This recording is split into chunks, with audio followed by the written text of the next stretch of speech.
প্রিয় দর্শক, আমি সুনামগঞ্জের তাহিরপুর উপজেলার মন্দিয়াতা গ্রাম পার্শ্ববর্তী মিটারডুবা হাওরে এসেছি। এখানে মিটারডুবা হাওরের রাস্তায় এসেছি। এখানে আসার উদ্দেশ্য হচ্ছে সেই আলোচিত নফিসা আপার জীবন সংগ্রামের কিছু ভিডিও চিত্র ধারণ করতে। আলোচিত নফিসা আপার ব্যাপারে আমি কিছুক্ষণ পরে কথা বলবো। তার আগে নফিসা আপার জীবন কাহিনী আমরা নফিসা আপার মুখ থেকেই শুনবো।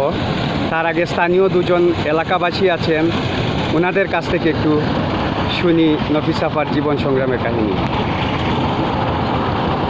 আচ্ছা ভাই, নফিসা আপা তো খুব কষ্ট করে। নফিসা আপা আমরা শুনতে পাইলাম মাননীয় প্রধানমন্ত্রীর দেয়া ঘরও পাইছেন এবং একটি প্রতিবন্ধী ভাতাও পান। হ্যাঁ, প্রতিবন্ধী ভাতাও পাইতেছেন উনি, শুনলাম। এমনিতে নফিসা আপার কি এই যে কাজ করতেছেন, কাজে কি লোকজন নেয় কি না, বা নফিসা আপার কি কোনো চাওয়া পাওয়া আছে সরকারের কাছে মনে করেন আপনারা? মানে নফিসা তো আপনারও তো সাহায্য সুবিধা করুন তো চলতে পারতেছে আর কি। এত তারা কইয়া বলে সবাই মানে করিয়া মানে রাস্তার মাঝে না কাম কাজ লাগাইছে।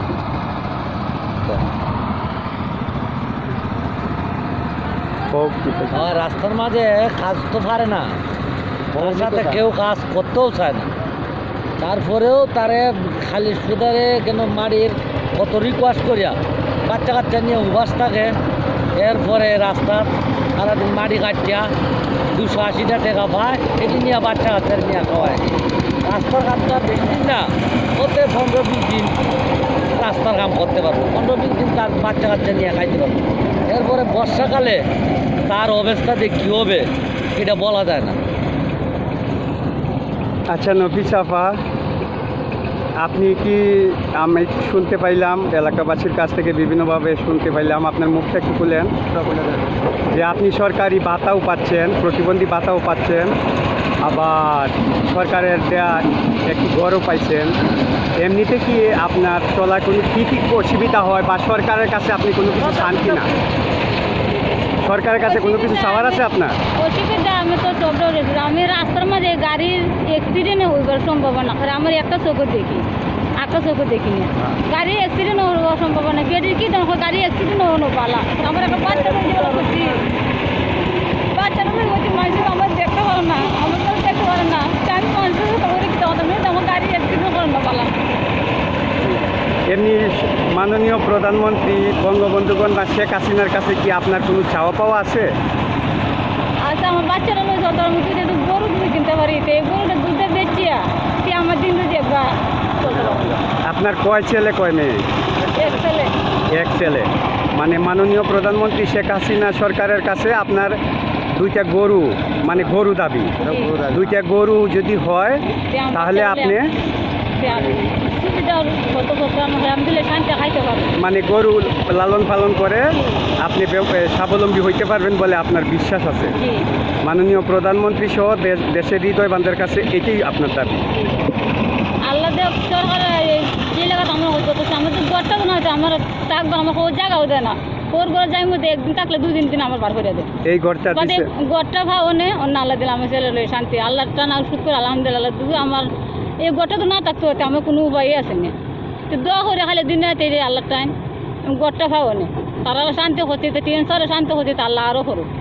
মানে স্থানীয় টিওনো সাহেব এটা দিচ্ছেন, ওনার শান্তি কামনা করতেছেন এবং প্রধানমন্ত্রী শেখ হাসিনার শান্তি কামনা করতেছেন। আচ্ছা, আপনি আপনার কাজ করেন। প্রিয় দেশবাসী, নফিসা সম্বন্ধে আমি বলবো। নফিসা সম্বন্ধে আমি একজন স্থানীয় সাংবাদিক হিসাবে যতটুকু জানি, বা আমি 1917 সালের 21শে জুন আমি আমার প্রিয় jagonews24.com-এ নফিসা আপার জীবন কাহিনী নিয়ে একটি প্রতিবেদন প্রকাশ করেছিলাম। প্রতিবেদনটি প্রকাশের 2 দিন পরেই বাংলাদেশ সেনাবাহিনীর একজন বর্তমানে অবসরপ্রাপ্ত মেজর মহোদয়, তারপর বাংলাদেশ টেলিভিশন অর্থাৎ বিটিভির একজন সিনিয়র ক্যামেরা পার্সন এই নফিসা আপার এই দুঃখের প্রতিবেদনটি দেখে, আমার লেখা প্রতিবেদনটি দেখে নফিসা আপাকে একটি সেলাই মেশিন, তারপর নগদ কিছু টাকা দিয়েছিলেন। সেই সেলাই মেশিনটি দিয়ে মোটামুটি স্বাবলম্বী হওয়ার পথে এগুতে থাকলেও পেটের ক্ষুধায় নফিসা আপা সেই সেলাই মেশিনটি এক সময় বিক্রি করতে বাধ্য হন। সেলাই মেশিনটি বিক্রি করে হয়তো কদিন এই ওই টাকা দিয়ে ওনার সংসার চলে। তো নফিসা আপা যেখানে ওনার একটি সন্তান আছে, সন্তানের ইতিহাসটাও আমি জানি। 2005 সালের প্রথম দিকে গ্রামের একদল দুর্বৃত্ত, গ্রাম বলতে ওনার বাড়ি সুনামগঞ্জের তাহিরপুর উপজেলার শ্রীপুর উত্তর ইউনিয়নের কামালপুর গ্রামের কিছু দুর্বৃত্ত ওনাকে অ্যাসিড নিক্ষেপ করে, গভীর রাতে অ্যাসিড নিক্ষেপ করে। অ্যাসিড নিক্ষেপ করার কারণটিও আমি জানতে পেরেছিলাম সেদিন, বা এখনও জানি। স্থানীয় হিসেবে প্রেম প্রস্তাবে প্রত্যাখ্যান করায় একদল দুর্বৃত্ত ওনাকে অ্যাসিড নিক্ষেপ করেন। তো নফিসা আপার সুন্দর জীবন, কিশোরী জীবন এলোমেলো হয়ে যায় সেদিন থেকে অনিশ্চিত জীবনে নফিসা আপার জীবন গাড়ি চলতে থাকে। আজকে নফিসা আপার একটি সন্তান রয়েছে, আর অ্যাসিডদগ্ধ এই বিষয়টি সরকার নজরে দিলে এটি বিশেষ ট্রাইব্যুনালে মামলা হয়, এবং ওই মামলায় বেশ কয়েকজনকে আসামি করা হলেও একজন স্বীকারোক্তি জবানবন্দি দেন, এবং নফিসা আপাকে জেলের গানি না টেনে বের হয়ে নফিসা আপাকে নিয়ে জীবন সংসার করবেন সেই শর্তে একজন স্বীকারোক্তিমূলক জবানবন্দি দিয়েছিলেন। ওনার নাম প্রয়াত জসিম, আমাদেরই এলাকার জসিম ভাই। উনি নফিসা আপাকে নিয়ে জীবন সংসার করার 6 মাস পরেই উনি নিজে আত্মহত্যার পথ বেছে নেন। কী কারণে আত্মহত্যা সেটাও কেউ জানে না, তবে উনি আত্মহত্যা করেছিলেন।